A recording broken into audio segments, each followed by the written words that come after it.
Hey.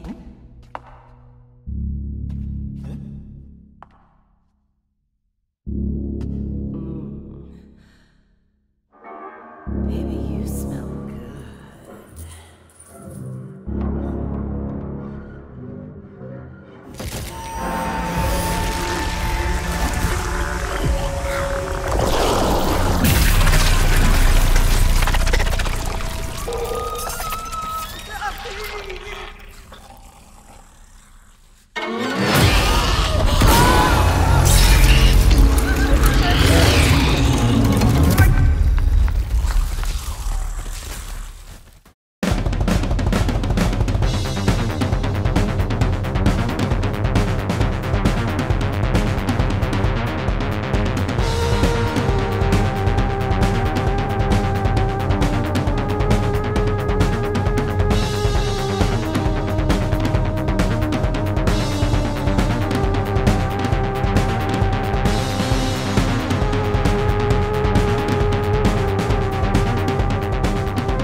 So, the Game Awards are around the corner, and people are mad that a card game might win over Chinese Sekiro and Japanese Shivering Isles. Have you seen this? Have you heard about this? But judging from the lineup, Plastron seems to be going up against a stacked deck.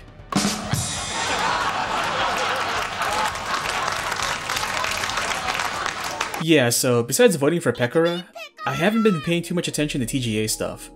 I've lost way too much of my time to Slitterhead. Slitterhead is a horror action game developed by Bokeh Game Studio that just dropped recently. Bokeh is a team comprised of former Sony Japan studio members who didn't want to make an interactive graveyard of Sony's past. Oh, Jesus, what a waste! A good number of the team worked on the Silent Hill and Forbidden Siren series, and despite being more action-oriented, you can see Slitterhead inheriting several elements from the Forbidden Siren games. Just like the Siren series, Slitterhead features an ensemble cast, and its story is told from the perspectives of various characters. But unlike the stories of the Siren games, which are told from a distant third-person perspective, Slitterhead does focus around a central character that connects the rest of the cast to their web.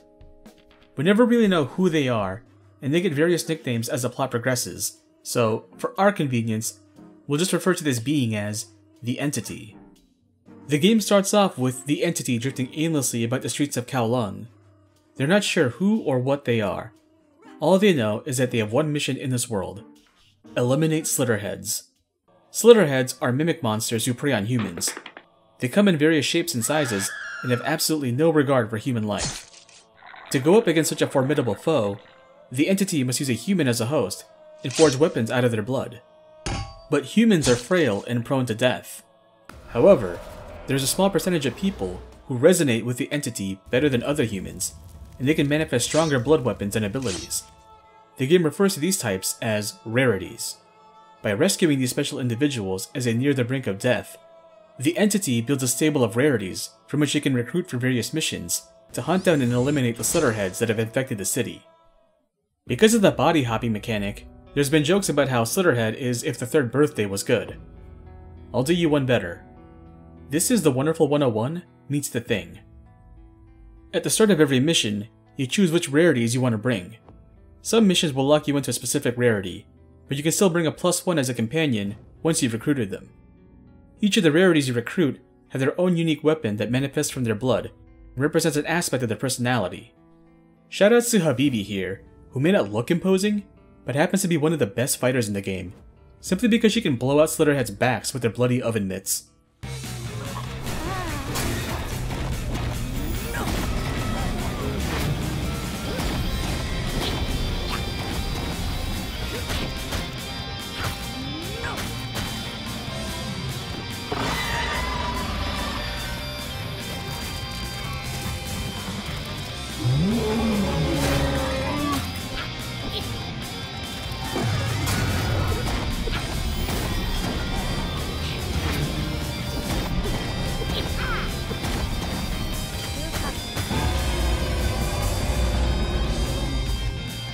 Rarities also have 3 active skills that reset on cooldown. 2 of those skills are unique to the rarity, and the third skill is available to use with other hosts. In practice, this means that 2 of the slots are unique skills and the other two are shared skills. Unique skills cost blood, which you can recover by holding down the heal button next to blood puddles. These form wherever a fight takes place, so if you're not seeing the meter fill up, move around the arena to find those blood puddles. When you clear a mission, you gain skill tokens. You can spend these tokens to upgrade your rarity's weapons and active skills. You can also upgrade their passive skills, which allow them to perform simple actions like getting up immediately after a fall, or passively healing when you're not controlling them. Besides clearing objectives, you can hunt down memory clusters for extra skill tokens, and take on shrine challenges to unlock alternate outfits for your rarities. These challenges are no joke, so if you're having trouble with them, you can always save them for return trips, or come back with better team composition.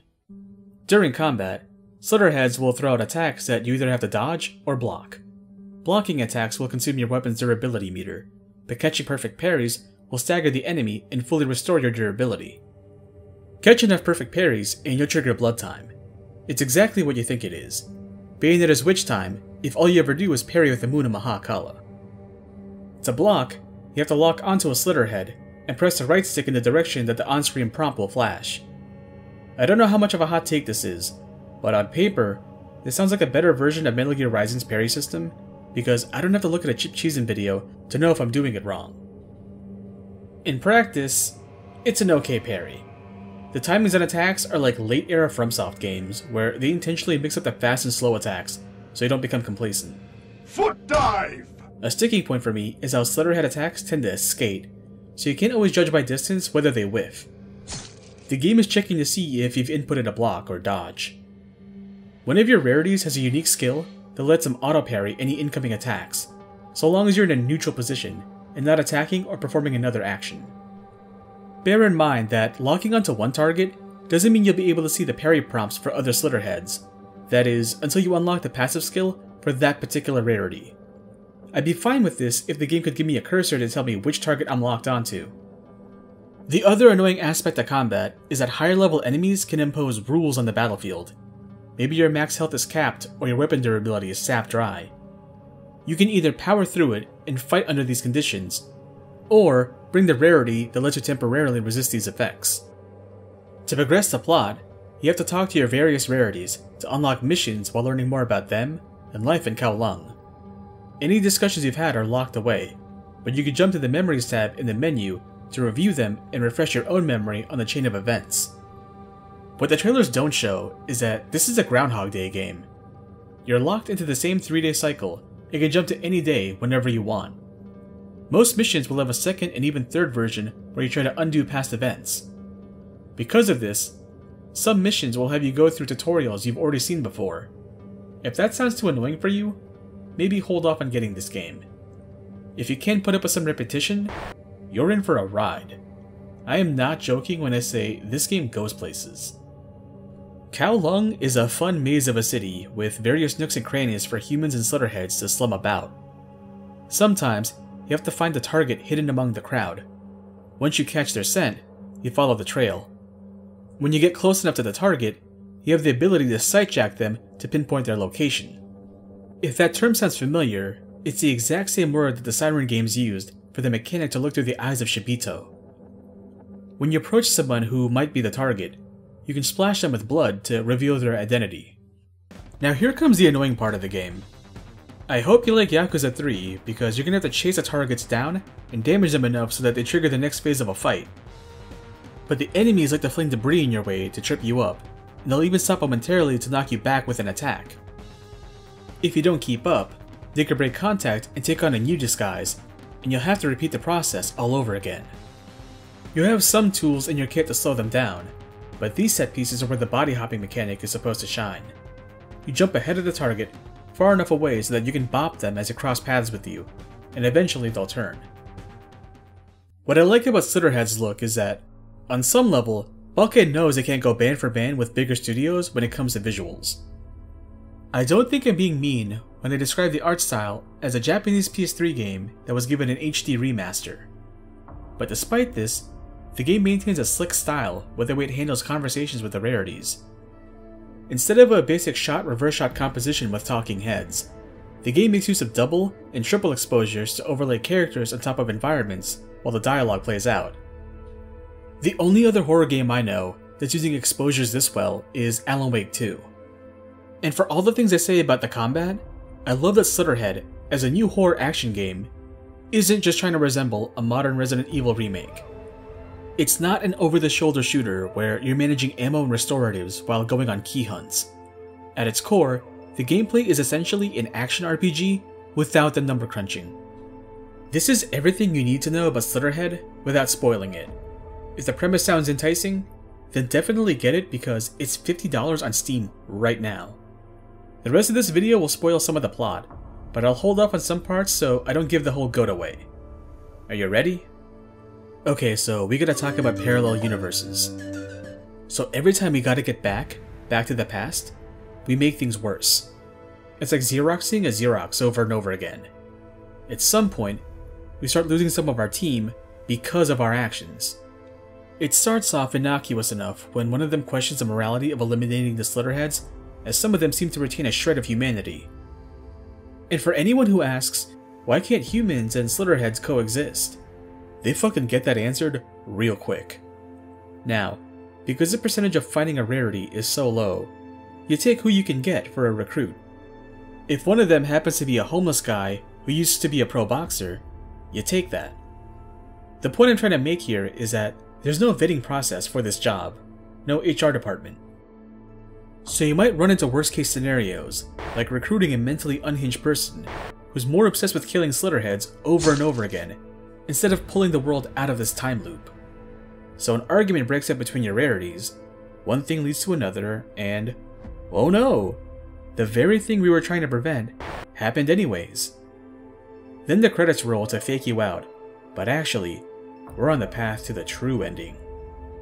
To get the true ending, you have to jump between two different timelines and talk to your remaining rarities to unlock more dialogue options. But I said before that past dialogues are locked away, right? Well, that's why the memory tab exists, so you can unlock the dialogue tree for the true ending. We're not done though. To reach the true ending, we now have to go through all of our past missions and reduce our casualty count. The game will now keep track of how many humans die on our watch during missions. Each mission has a set number of casualties, and your goal is to lower them as much as possible until you can reach the lowest number of casualties the timeline will allow. This sounds tough, even downright impossible, as humans have been dying left and right, either from Slitterheads or from our own attacks. I touched on the unique skills for each rarity earlier, but I never brought up how some of them inform the character to which they belong. The Psycho guy can turn himself and any other humans you possess into time bombs for extra burst damage, which goes along with how little he views human life.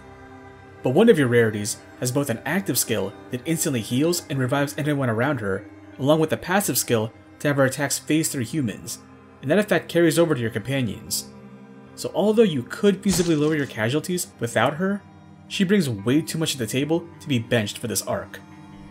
Once you've reached a sweet spot for casualties, you can get into a rematch with the Psycho to unlock the true ending. And that's all the juicy bits you need to know about Slitterhead. This game is going to stick with me for a while. Not just because of how it takes the narrative structure and economic reuse of environments from the Siren series and makes them work for a game that's primarily all about action, but because of how much aura this game exudes. It helps that Akira Yamaoka composed a soundtrack, so the mood can go from chill to oppressive in between loading screens. The first host you possess is a dog, and I swear that has to be an ode to the thing, along with using blood to reveal imposters.